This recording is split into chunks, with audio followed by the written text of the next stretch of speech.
Okay, go. The design of the dress is the same as it has been. That hasn't changed at all. The only thing that's been changing is the image. It's sort of in flux, again, depending on how things work and that kind of thing, which we're testing right now. We've been testing the lights. We're trying to figure out exactly what we want them to do in response to the heart rate. We are using a heart rate sensor rather than a microphone. That will be housed on the back of the brooch, which will be on the inside of the top, the bodice.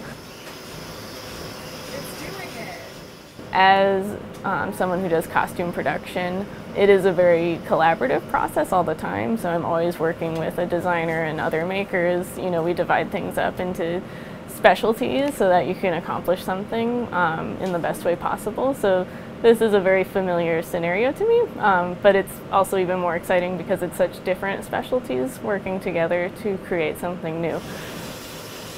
This is the computer-generated image of the graph that we're working with that will be put onto the actual dress. And we print it out so that we can actually lay it down on the real-life patterns for the skirt and then kind of like measure what the distance is between things.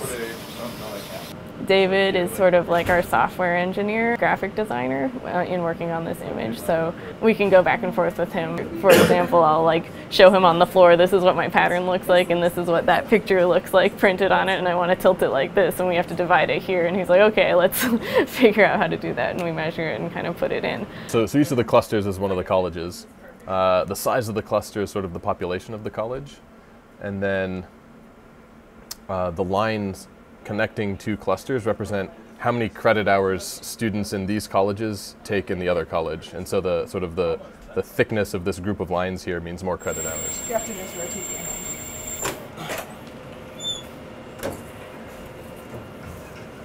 hand. All right, David, we have to do some changes. Oh yeah? It's too fragile. Oh, wow. And here, see how it like already, Yeah. It's too thin, especially because this is even stiffer fabric than what we'll be using. I think this looks really beautiful if they could be that thin. Because then even here, I can poke through, you know? Yeah. Keep poking through. So what we didn't expect was that all these lines are so close together that when the laser cutter cuts them out, there's so little fabric left in between that it just tears. And so we're trying to figure out the best way to deal with that. So for example, I could grab these and just make them all much thinner, so there's less fabric missing, so the whole thing is sort of structurally more sound. Or we could go through and just have, you know, half as many lines, which, you know, also results in less fabric getting cut out. We're just trying to decide what's going to look the best. So right now the thickest point in the center of the line is 10 units across, so if I make it like a 3, That looks really nice. we could go thinner.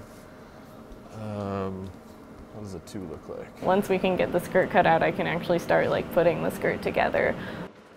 There will be things we have to kind of figure out as we keep experimenting with that, and then as we start to house it into the garment, how everything hooks up, how it is in there so that it's an easy way to deal with, with switches and those kinds of things and all of that.